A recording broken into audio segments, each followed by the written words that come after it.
Here's a tighter, cleaner rewrite with the same beats and a more controlled cinematic tone. At 6:47 p.m., a notification slid across my lock screen before I even touched the phone. Home with my ex, not a text, her Instagram post. Same apartment I'd been covering since January. Her smile hooked over his shoulder like a trophy. I didn't call. Didn't throw anything.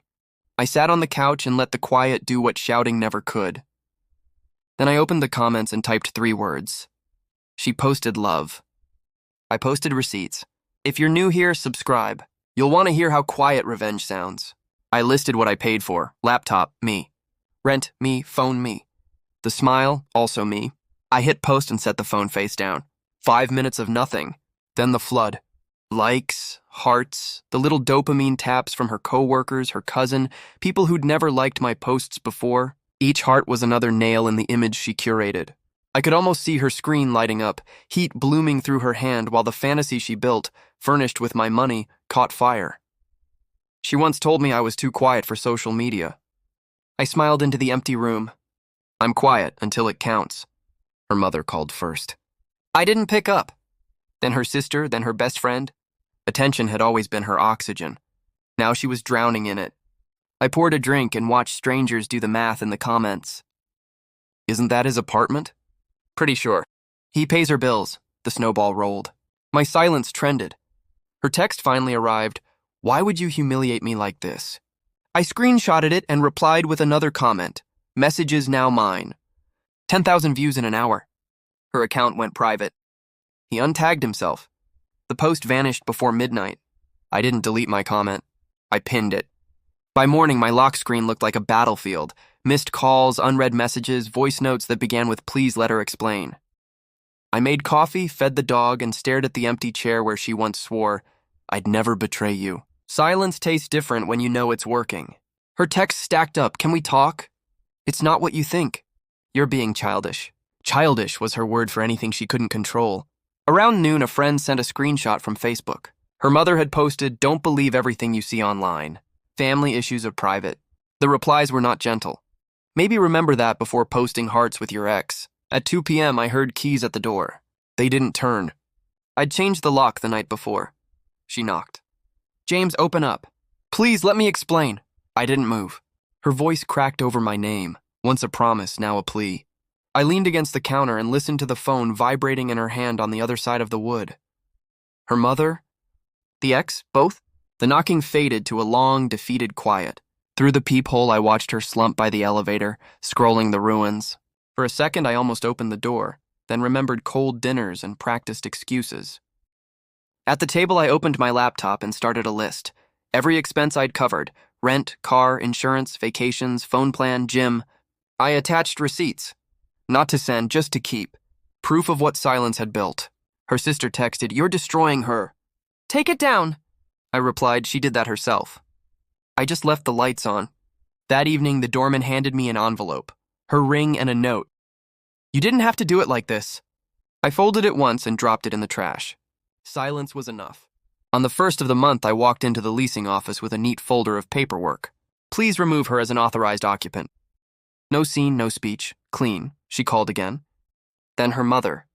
A voicemail. She hasn't left her room. Can't you just talk once? I deleted it. Truth didn't need a meeting. She texted, you can't lock me out of my life. I answered, you posted that life. Keep it. A coworker DM'd me. She's telling people you hacked her account. I wrote back, my silence doesn't need Wi-Fi. Another envelope at the door. A letter. You've made your point. Can we stop this? I slid it into a drawer. My point wasn't revenge. It was recognition. That night, I scrolled our old messages. Not for nostalgia, patterns. Every fake meeting, every don't wait up. The betrayal hadn't exploded, it eroded. Mine was only louder because it stood still. Her cousin messaged, she's breaking down. Delete the post. I sent, she deleted the truth long before I posted anything. I slept through the night for the first time in years. Next morning, she emailed, please remove my stuff from storage. I replied, already done, with a photo, boxes labeled and stacked by the curb. Each one marked, belongs to the store you wrote. A car idled outside. She stepped out with sunglasses, trying not to be seen. She opened the smallest box, photos, stared, froze. I'd left one print, the picture from her home with my ex post. Across the bottom I wrote neatly, "Dignity, not from me." She closed the lid and left. A text from her father arrived later. "I would have done the same." That one I kept. Days blurred into cleaner air. The leasing office called to confirm she'd tried to get in again. Routine almost. Closure disguised as paperwork. In the parking lot, she finally waited for me, arms folded, voice sharp behind big sunglasses. "You changed the locks. You humiliated me. You turned everyone against me." "You did that," I said quietly. "I just stopped cleaning up after you." "You think this makes you strong? You think people respect you now?" "I don't need their respect. I have my peace." "You posted my life online." "You posted yours," I said. "I filled in the credits." "I lost everything," she whispered. "No," I said. "You traded it." That night I cooked dinner for one and scrolled the internet. The meme had escaped. She posted love. He posted receipts. I hadn't meant for it to spread, but the irony fit too well. A local journalist asked for a quote. I ignored it. Silence wasn't content. Mrs. Keller from down the hall knocked with a brown envelope. Inside, her half of next month's rent. On the back, tiny handwriting, "I owe you more than money." I set it on the counter and didn't cash it. I visited my friend Matt. He asked if I was done with her. "Yeah," I said, "but I'm not done with myself." We talked about plans that didn't orbit someone else's validation. Breathing felt like breathing again. When I got home, there was a small box at the door. My watch, cufflinks, the silver pen I used to sign our lease, polished clean. Endings don't always explode. Sometimes they fade and leave space where pain used to sit. That night she messaged, "I didn't mean for it to end like this." I typed, "It didn't end." It revealed, then deleted it. Some lines are better left unsent. I slept, woke, and saw a man in the mirror who wasn't bitter, just finished. I grabbed my keys and stepped into sun that felt new. At the car, my phone buzzed, not her. Him, the ex from the photo.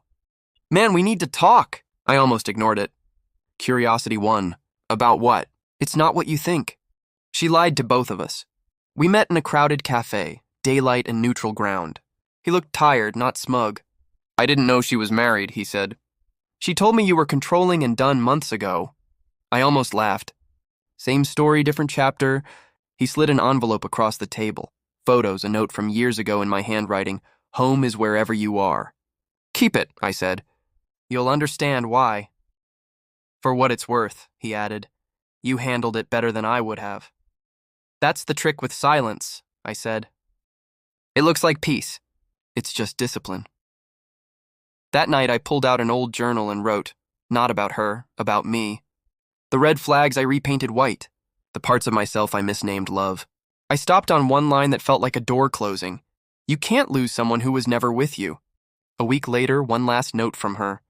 "I saw you met him. I hope you're happy now." "I am," I wrote back. No punctuation. Just final. Months passed. I moved out and left the walls bare. The doorman asked if I was starting over. "No," I said. "Starting." On my last night, the city lights folded into the glass like an ending that knew how to be quiet. An unknown number pinged. She told everyone you'll crawl back. Guess she doesn't know silence travels faster. No name, no reply. I slid the phone into my pocket and drove into the quiet. The road ahead felt like a blank page.